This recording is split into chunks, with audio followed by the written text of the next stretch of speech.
이야기한 내용이죠. 우리가 구원받은 순간이요 변화되는 것이 있습니다. 뭐가 변화되냐면요 신분이 바뀐 거예요. 내 신분이요 망할 수 없는 신분으로 바뀐 겁니다. 재앙과 저주 속에 빠질 수 없는 신분으로 바뀐 거예요. 내 자신이 어떠한 신분으로 바뀌었느냐 이렇게 바뀐 겁니다. 창세기 1장 27, 28절로 바뀌어버린 거예요. 구원받은 순간이요. 왜 창세기 3장에 하나님 떠나는 순간 잃어버렸잖아요. 그래서 정말로 구원받은 순간이요 하나님의 영상을 회복하고요 그리고 하나님이 주신 복을 내가 갖게 되어진 겁니다. 그러니까 이걸 누리면 되는 거죠.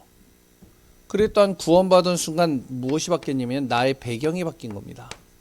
나의 배경이요 빌립보서 3장 20절에 하나님의 나라 하늘이 나의 배경이 되는 거예요. 하나님이 나의 배경이 되어지는 거죠.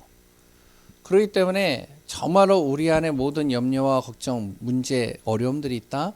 내 안에 배경 대신 하나님께 내가 고하고 아뢰고 그리고 그 안에서 내가 구하면 되는 거죠.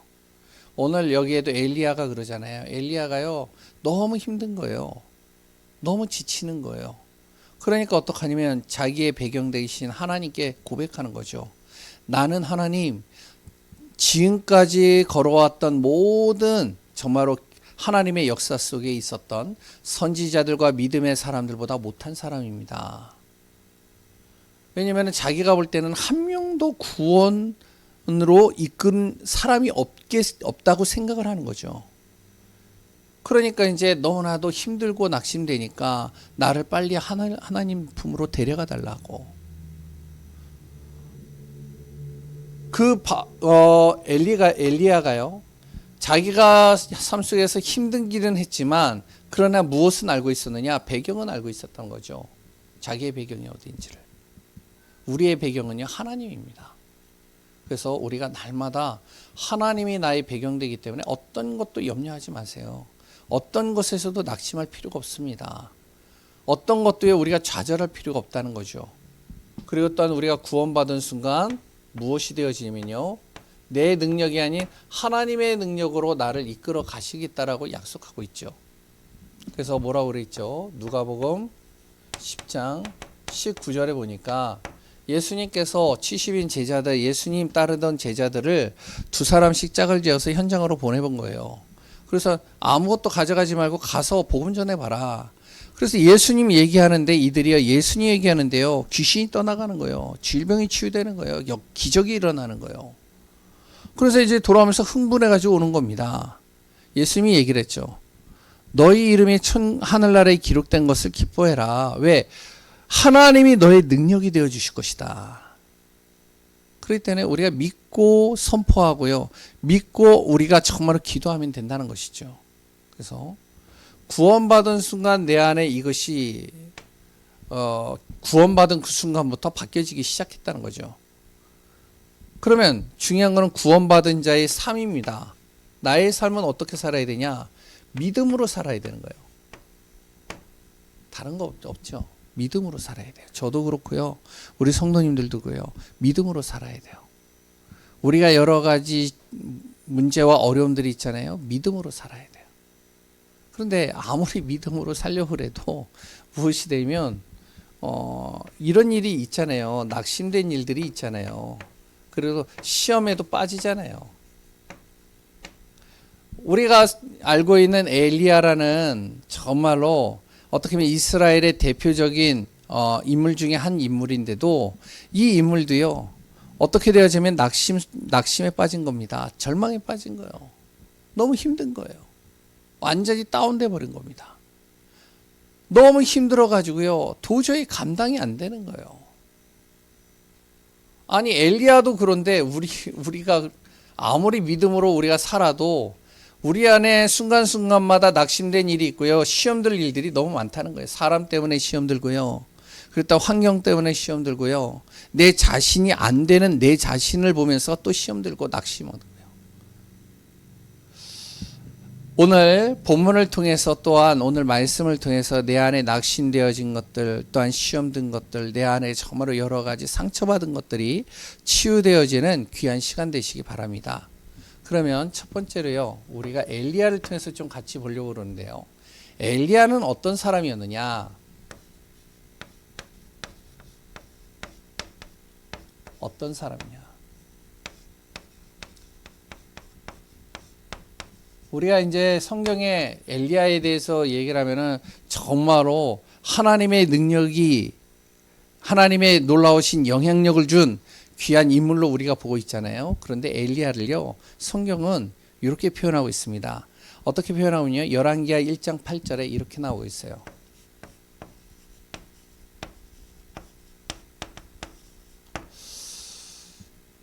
그렇게 잘생긴 얼굴이 아니에요. 털이 많고, 그래 또한 가죽띠를 두루 다니면서 그냥 이제 어디에서든지 그냥 자고 항상 이렇게 광야를 걸어갔던 사람, 광야에서 생활했던 사람이 바로 엘리야입니다. 그래서 이제 우리가 잘 알고 있듯이 누가복음에 보면은 세례 요한이 나오잖아요. 세례 요한을 엘리야와 같다라고 표현하잖아요. 네, 세례 요한도 털이 많고, 그리고 또한 가죽띠를 두르고 가죽 옷을 입고 광야를 계속 돌아다니, 광야에서 자고 광야에서 생활했던 사람이기 때문에 엘리야도 그랬단 말입니다. 그러니까 집 하나가 없는 거예요. 어디 의지할 만한 데가 없는 그런 가운데서 정처 없이 광야를 떠돌아다니면서 거기서 이제 잠자리를 이제 거기서 이제 자고 그렇게 이제 생활했던 사람이란 거죠. 그리고 두 번째는요, 엘리야는요 어떤 사람이냐? 야고보서 5장 17절에 보니까 이렇게 나오고 있습니다. 엘리야를요, 우리와 성정이 같은 사람이라고 표현하고 있어요. 특별한 존재라고 하질 않고요, 우리와 같다. 감정이 있고, 그래 또한 시험도 들고, 그래 또한 우리 같이 화도 내고 분노도 있고 실수도 많고 우리와 같은 존재라고 하는 것이죠. 그러나 이제 뭐 차이점이 있다면 엘리야는 우리와 성정이 같고 우리와 뭐 다를 게 하나도 없는 사람이지만 어떤 사람이었냐? 기도하는 사람이라는 거예요. 이게 좀 다르다는 거죠. 그리고 열왕기상 19장 2절에서 4절에 보면 오늘 이제 본문에 나오는 내용 위에 보면은 왕상 19장 2절에서 4절에 보면 엘리야는요 굉장히 어떻게 보면 죽음이 두려운 사람이에요. 우리가 같아요. 죽음이 두려워가지고 도망치는 겁니다. 이세벨이 이제 이 엘리야를 죽이려고요 막 이제 어떻게 하면 군인을 보내고 막 하니까 두려운 거예요. 죽을까봐. 그러니까 이제 도망치는 겁니다. 그러니까 이제 도망치다 보니까 도망치는 인생을 살다 보니까 너무나도 힘든 거죠. 그래서 이제 하나님 앞에 나와가지고 뭐라고 하면 하나님 내가 죽기를 원합니다. 왜냐면 계속 도망치면서 도망자의 인생을 살아야 되니까 너무 힘든 거죠.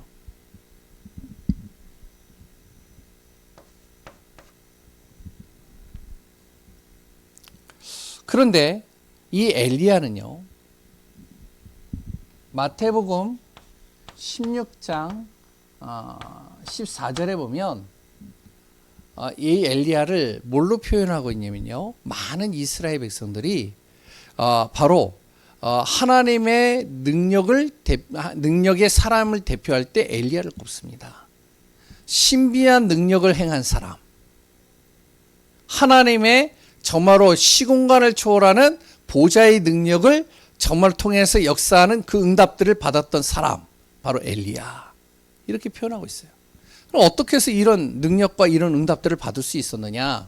우리와 다를 게 하나도 없잖아요. 변변한 집 하나 없고요. 정처 없이 다녀야 되고요. 친구 하나 없고요. 항상 어떻게 보면 정말 외톨이같이 왕따같이 다녔던 사람. 그리고 성정도 우리랑 다를 게 없어요. 분노하고 자기의 감정이 항상 이렇게 북받쳐 오를 때마다 너무나도 힘들어하는 사람. 그리고 또한요, 우리와 마찬가지로요, 죽음을 두려워하고요. 여러 가지 자기가 어려움이 처하면요, 너무나도 힘들어했던 사람이 바로 엘리야입니다. 그런데 마태복음에는 이 엘리야를 뭐라고 표현하냐? 하나님의 정말로 능력의 사람을 꼽을 때 엘리야를 꼽잖아요. 이스라엘을 대표하는 두 인물을 꼽을 때 모세와 엘리야를 꼽잖아요. 그럼 어떻게 해서 이렇게 되어졌느냐? 두 번째, 이 엘리야는요, 항상 한 게 있습니다. 뭐라냐면 하나님의 말씀에 순종한 사람이에요.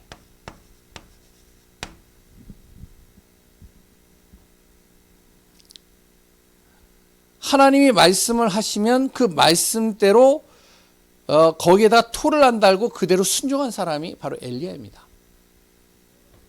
열왕기상 엘리야가 이제 성경에 나올 때 열왕기상의 17장부터 나와요. 근데 참 그렇게 대표적인 이스라엘의 대표적인 인물이라고 하는데 성경에는 엘리야에 대해서 그렇게 많이 안 나와요. 열왕기상 17장부터 해가지고 어디까지예요? 열왕기하 2장까지밖에 안 나옵니다. 그런데 그 엘리야는요, 그 짧은 성경 구절에서 나오지만 항상 말씀에 순종한 사람이었죠. 왕상 17장 2절에서 7절. 아까 전에 했잖아요. 가족도 없고요, 집도 변변한 집도 없고요. 그리고 또한 누구가 자기를 챙겨줄 사람도 없어요. 그러니까 이 엘리야는요, 혼자서 자급자족을 해야 되는 거예요. 얼마나 힘들겠어요. 그런데 하나님께서요, 엘리야에게 뭐라 그러면, 엘리야야, 바로 요단 앞 그릿 시냇가에 가라. 거기 가면 내가 너에게 먹을 것도 주고 그리고 또한 너에게 음료도 줄 것이다. 그래서 이제 어디로 가냐면 요단 앞 그릿 시냇가로 딱 간 겁니다. 가가지고 거기 딱 있으니까요, 까마귀를 통해 가지고 먹을 거를 계속 제공해 주는 거예요.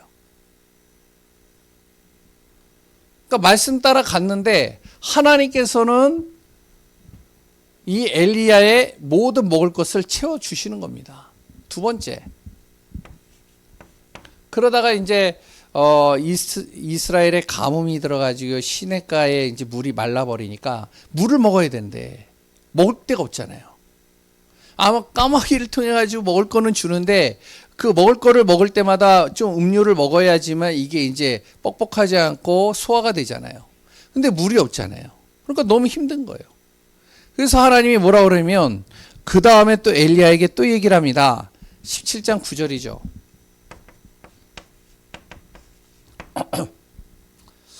뭐라 그러면 엘리야야, 시돈에 속한 사르밧이라는 동네로 가라.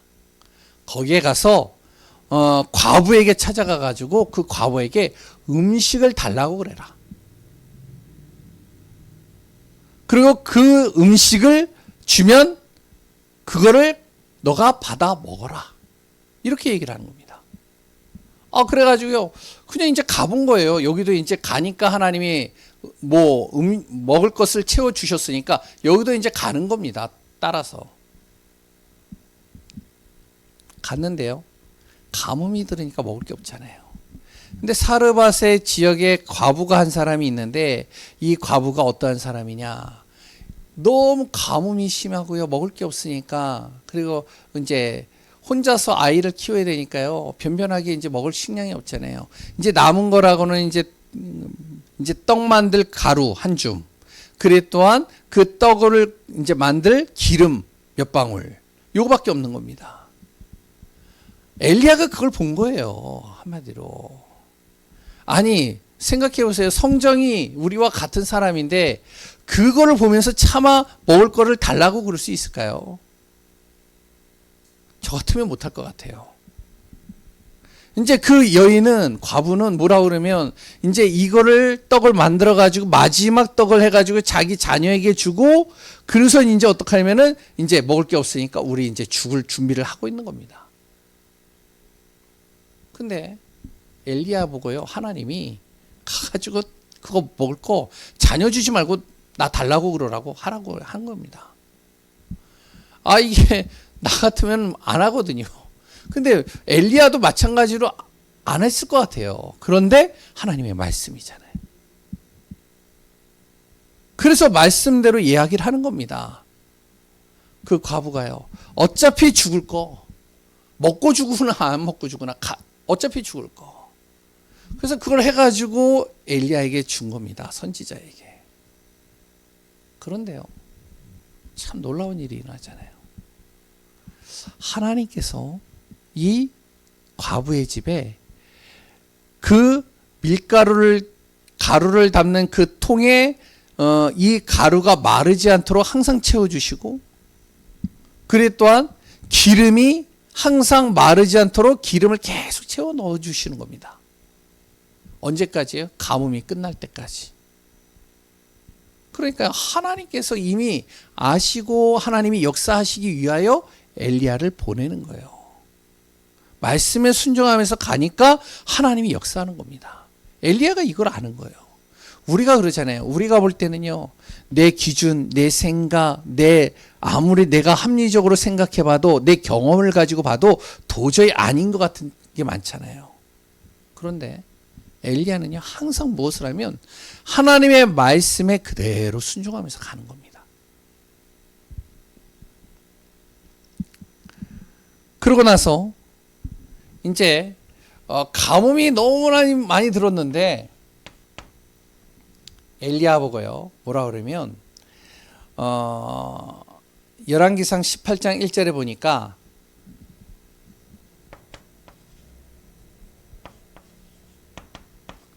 아하방, 바로 바알과 아세라 우상신을 섬기고 있는 이스라엘의 왕에게 가가지고 무엇을 얘기를 하냐면, 이제 3년이 지나서 하나님이 바로 이곳에 비를 내리게 하실 것이다 라고 전해라.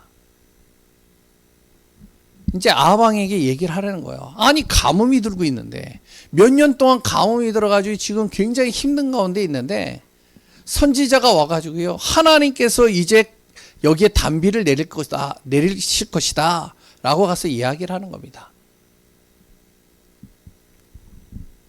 도저히 어떻게 보면 왕으로서는 믿지 못하겠죠. 믿을 수가 없는 내용이겠죠. 그런데요, 거기 가서 전달을 하는 겁니다.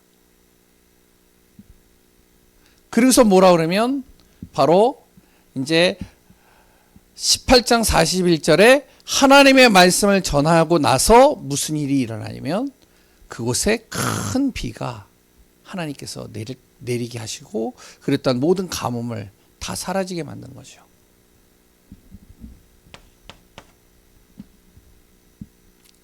왕상 19장에 11절부터 18절에요.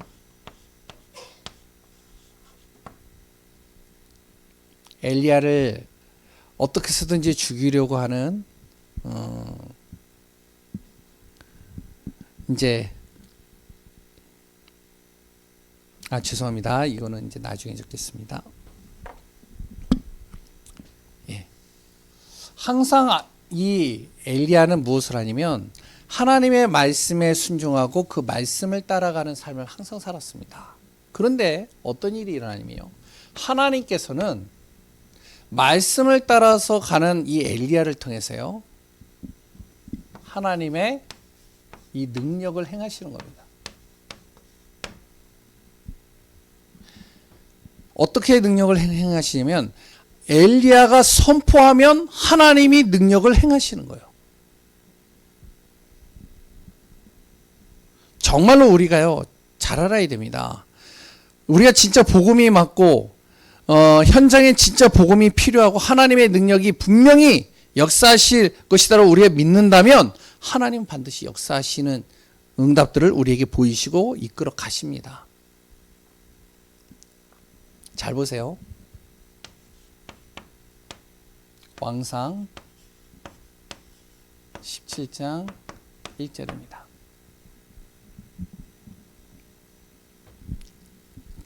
거기 읽어보시면 이 엘리야가 뭐라 그러면 이렇게 얘기를 합니다.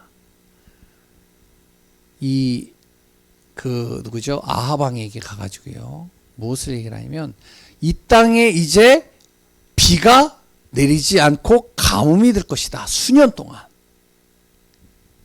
선포하는 겁니다. 왜냐면은 이제 그 아합과 이세벨이요, 계속 이 나라를 완전히 바알과 아세라를, 이 아세라라는 우상신으로 가득 이렇게 차고 넘치게 하니까 엘리야가 화가 난 거예요. 너무나도 이게 정말로 마음이 분노가 치미는 겁니다. 그러고 나서 기도하면서요, 뭐라 그러면 엘리야가요, 바로 누구에게요?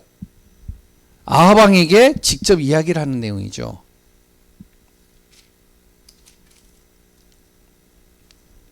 죄송합니다. 길르앗에 우거하는 자 중에 디셉 사람 엘리야가 아합에게 말하되 내가 섬기는 이스라엘의 하나님 여호와께서 살아계심을 두고 너에게 맹세한다. 잘 보세요. 하나님을 믿는, 정말 하나님의 능력을 믿는 엘리야가요, 이 아합 왕에게 선포하는 겁니다. 뭐라고 선포하죠?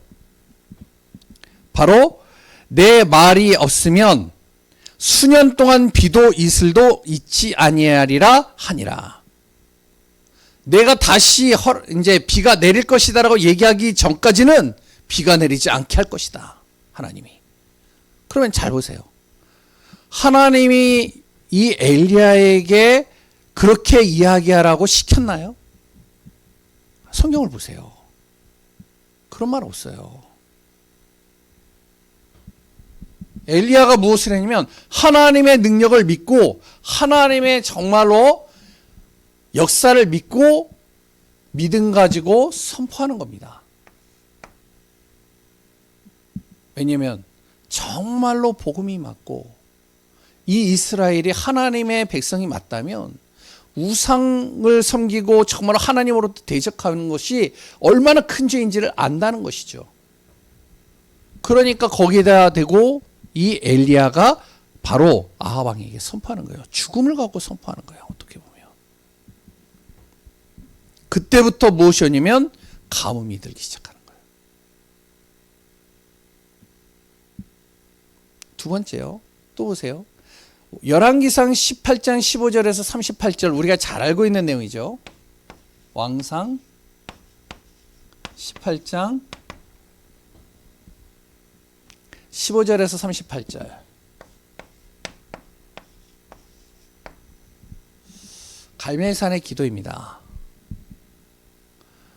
분명히 하나님께서요, 가가지고 무엇을 얘기를 하라고 그러냐면 이제 앞으로 비가 올 것이다라고 가가지고 얘기해라. 얘기하기 전에 이 엘리야가 아합 왕을 만나서 뭐라면 너가 지금 섬기는 바알과 아세라를 섬기고 있는 그 선지자들을 다 갈멜산으로 데리고 와라. 나랑 한번 진짜 누가 참신인지 한번 해보자. 그래서 그들이 기도를 하고 엘리야가 기도를 할 때 하나님이 거기에 불을 내리시죠. 기도하면서 하나님 앞에 정말로 선포하는데요, 하나님께서 갈멜산의 그 제단에다가요 불을 내리시는데요, 거기에 물을 채워놨던 것들이 물이 다 타버리고요, 다 말라버리고요, 그 물에 젖었던 그 나무들이 다 타버리는 겁니다. 잘 보세요. 여기에 하나님이 말씀하신 내용이 있나요?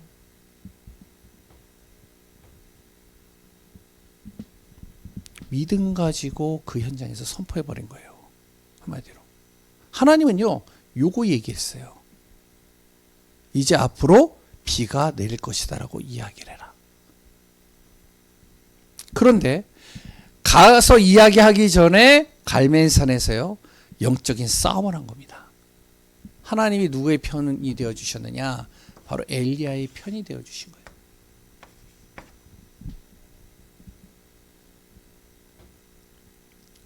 열왕기하 2장 9절에서 11절입니다.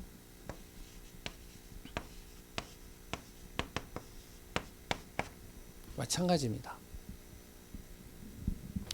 엘리사와 이제 엘리야가요 같이 이렇게 걸어갑니다. 하나님께서 이제 엘리야를 이제 불러가시기로 작정하시고 엘리야를 이제 데리고 가려고 이제 바로 이제 하나님께서 불러내시는 것이죠. 그래서 요단강으로 가고 있는데 그런데 이제 엘리사가 계속 쫓아오는 거예요. 그런데 엘리사가요 뭐라 그러면 엘리야에게요 정말로 자기에게 갑절의 영감을 달라고.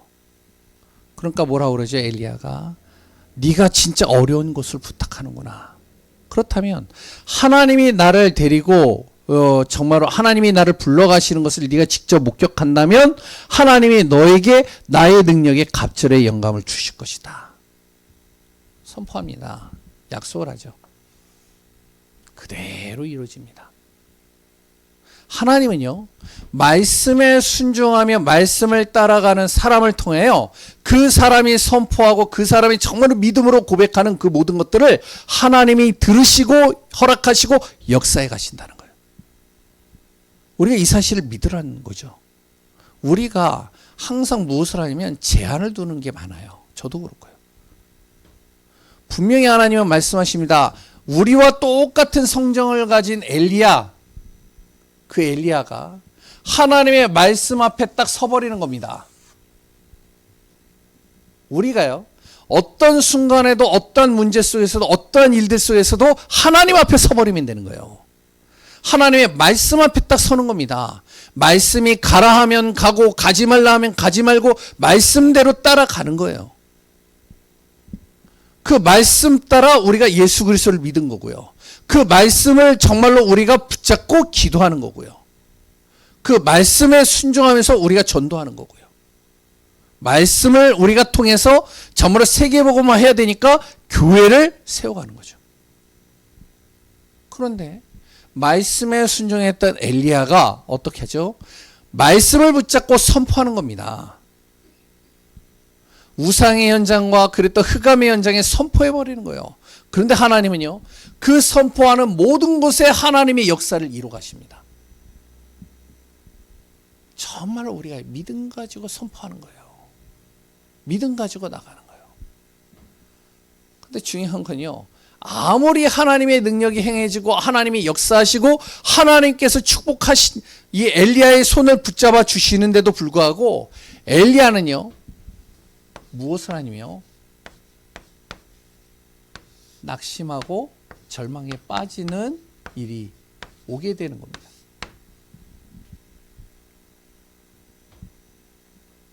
아니, 하나님의 능력이 임하는데 왜 낙심하고 절망에 빠질까요? 이유가 뭘까요? 오늘 본문의 내용이잖아요.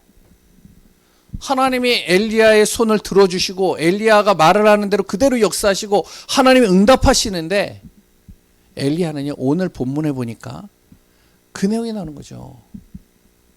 나는 지금까지 있었던 믿음의 조상들보다 너무나도 못한 존재입니다. 나를 하나님 데려가 달라고. 내가 죽기를 원합니다. 나 살 희망이 없습니다, 이제. 하나님 믿는 사람은 이제 나밖에 남은 것 같지가 않습니다. 완전히 낙심하고 절망하는 거예요. 왜 그러냐? 이유는 하나입니다. 하나님과 이게 안 맞는 거예요. 코드가 안 맞는 거예요. 말씀은 순종하고요, 하나님의 능력을 확인하는데도 불구하고 하나님과 코드가 안 맞으니까요, 순간순간 그때그때마다 오는 문제와 어려움과 일들을 만나게 되면 자꾸 낙심하고 절망을 해요. 시험 들어버려요. 잘 믿다가도 한순간에 낙심하고요, 절망에 빠지고 시험 드는 사람들이요, 신앙인들 중에 굉장히 많습니다. 왜 그러냐? 엘리야도 그랬잖아요.